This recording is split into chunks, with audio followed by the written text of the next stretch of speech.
Kadaama TV tukyeyongera okubeera nga twogera ku nsonga ey'abakadaama okubeera nga balina okuyisibwa obulungi n'okubeera nga tutunuulira bakadaama abali mu buzibu. Tulina okuggyangayo amaloboozi gaffe nga waliwo obuzibu otutuuseeko, temulina kusirikira eyo, tulina okubeera nga twogera. Yeeno engeri yokka gye tusobola okukyusaamu embeera. Buli we tuvaayo ne twogera, gavumenti ejja kuwuliriza, bajja kutereeza bintu ebyo bikyamu ebigenda mu maaso. So Kadaama okuvaayo n'ayogera nti no bana ndi ku deportation, bansibye, siina buyambi, tekibeera na buzibu. Kadaama yenna alina eddembe okwogera embeera gy'aba alimu nga takakibbwa oba nga tebataddeewo mbeera kubeera nga bamugamba nti bw'okyogera tugenda kubeera nga tukola bwe tuti ne bwe tuti ne bwe tuti. So katweyongere okubeera nga tuwuliza bakadaama n'amaloboozi ag'enjawulo nga batubuulira embeera gye balimu. Bakadaama bano era bali Saudi Arabia. Yeebaliko Mr. Kadaama.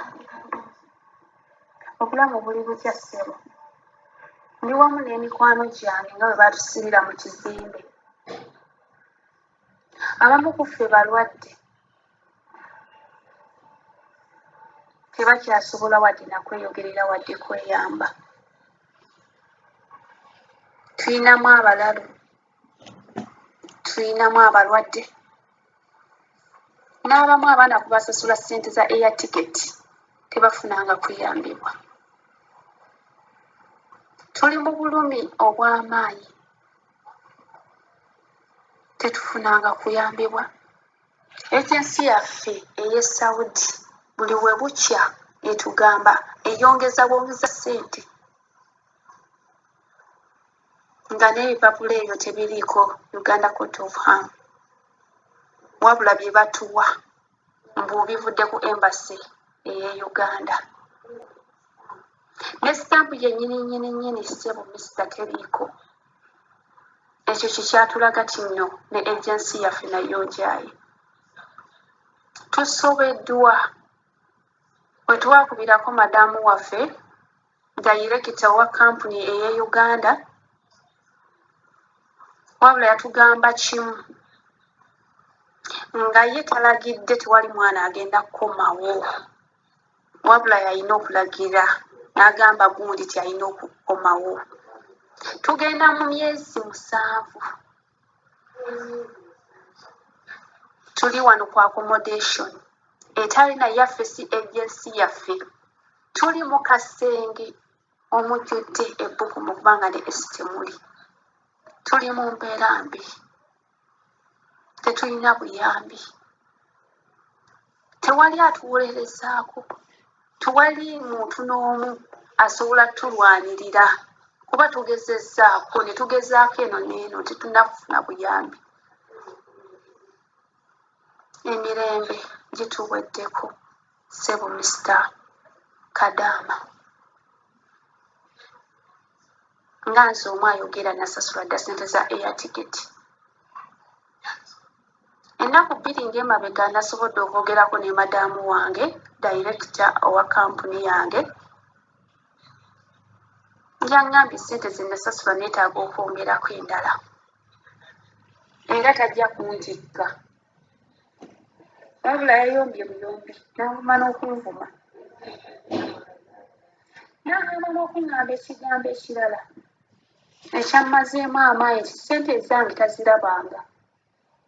Zirabika zaabawunsinga mbu yazisindika ne zibawunsinga. Naye nga yennyini risiiti eya bbanka gye yaweereza ne koodi teriiko.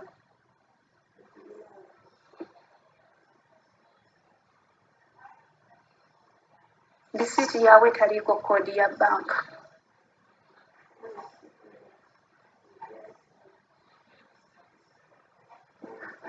Mr. Kadaama, tubadde tukusaba otuyambe naffe. Mu lumu mwe tulimu abaana 9. Abamu ba Maghreb, abamu ba Afrisan International. Ndi wa Afrisan International. Omu munnaffe wa Maghreb Agency. Tuwuliddwa okuyambibwa.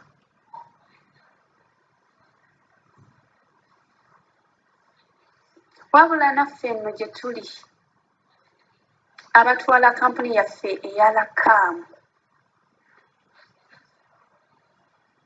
omusajja bamuyita Abdul Faris wabula kimu kye batugamba ffe Uganda terina makulu ne bwe tunaaleka ne tunagamba nti wali ajja tuyamba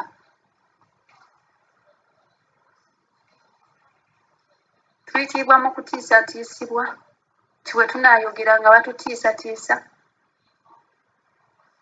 tusaba Mr. Kadaama TV otuyambe wamu ne bannange tuli mu liyaadi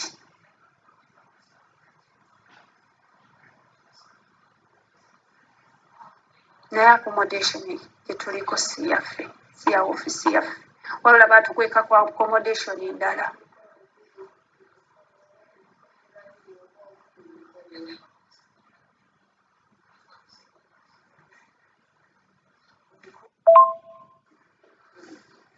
Osizotemesebo gye baliko essimu nze ayogera nze omu ku bannange abakuweereza odiuke n'essimu maze emyezi 6 n'ekitundu ku ofiisi nga neebase nava mu nnyumba nga ndi mulwadde nsangawo ne bannange balwadde nno nnyo waliwo n'owabalaba abatasobola kweyogerera waliwo abalwadde abatasobola ttambula tulaajanidde ofiisi yaffe eya Uganda tubuliddwa okuyambibwa tulaajanidde ofiisi eyalakaamu gye tuliko essaawa zino tubuliddwa okuyambibwa bwe twagezaako okunoonya obuyambi batugamba batujja ku accommodation batutwala mu kifo ekirala ne tugamba tugende ku embasi twatambula ne tugenda ku embasi twatuuka ku embasi twabula okuyambibwa omwami wa ofiisi gye tuliko yajja atugoberera n'atusanga mu kkubo n'atugamba eba munaagenda ku embasi yammwe temugenda kufuna kuyambibwa era teri agenda kubayamba kuba gavumenti yammwe ensiru terina makulu teyinza bayamba era omwomenyeza bwereere nze kennyini naddamu n'akamwa kange ne mugamba ebyo byotugamba tugenda obitugambire ku embasi twatambula twasisinkana minisita Musoke Yasin ow'embasi yayogera biwanvu nnyo era omusajja bwe yadda badda mu kasenge tetumanyi bayamuliisa nguzo bayamuliisa ki Yasin n'atuzza ne tutuula mu mmotoka tumanyi batuzza ku accommodation eyaffe ng'eya ofiisi yaffe si gye baatuzza baatuleeta mu kizimbe gye baatuggalira wabula n'ekifo kye tuliko tetukimanyi ssaawa zino twali twakatuuka nga twakamalawo ennaku 4 maadamu wa ofiisi yaffe n'akola essimu n'agamba bamugambye air ticket eri mu kakadde kamu mu 85,000 bannanga abalina ssente bekwatakwata ku ssente bwabwe ne babuwaayo naye kuva lwe baabuwaayo bazze babuzibwabuzibwa kati myezi 3 gigenda kuwera 4 nga babuzibwabuzibwa ennaku 2 oluvannyuma nannyini ofiisi eyeeno yajja twakuba oluggi najja bwe yajja ne twogera n'agamba ye talabanga ku ssente naye ng'ebbanga lyonna babadde bagamba ssente baziiniza abannaffe abaasasula ne bakubira omukyala wa ofiisi yaffe owa Freesan Uganda mu kukwata essimu yeekanga nnyo yabuuza ekibuuzo kino n'abuuza ani abagambye oli n'amugamba ndi wano ne Mr. Faris ko ye munnange ssente baŋŋamba zaabaawo nsinga naye nga byonna kubuzaabuzibwa kuba nze mu nsi kyemmanyi ne bw'oba tolaba oba owunyiriza kyetwalabanga ekiri wakati waliwo okubuzaabuzibwa abamu nga nze ne bannanga abalala abatasobola kwogera tetulina busobozi butuuze wakati tulina air ticket tetulina buli kimu wabula nga tuyise ku ssimu zino nga tusaba okuyambibwa okuggyibwa mu kizimbe mwe tuli okwezibweka tusaba kudda waka ffenna tuli wano tewali yeeyamba emmere gye batuleetera teri seefu basindika ng'abasindikira embwa amazzi ge batuleetera si masaanikire ffenna nga bwe tuli wano kati twafunika mu nguluze kwe tutategeera Mukama waffe tusaba okuyambibwa okututambuliza odiyo zaffe, tusaba okuyambibwa okudda e Uganda. Mukama waffe tusaba otutaasa.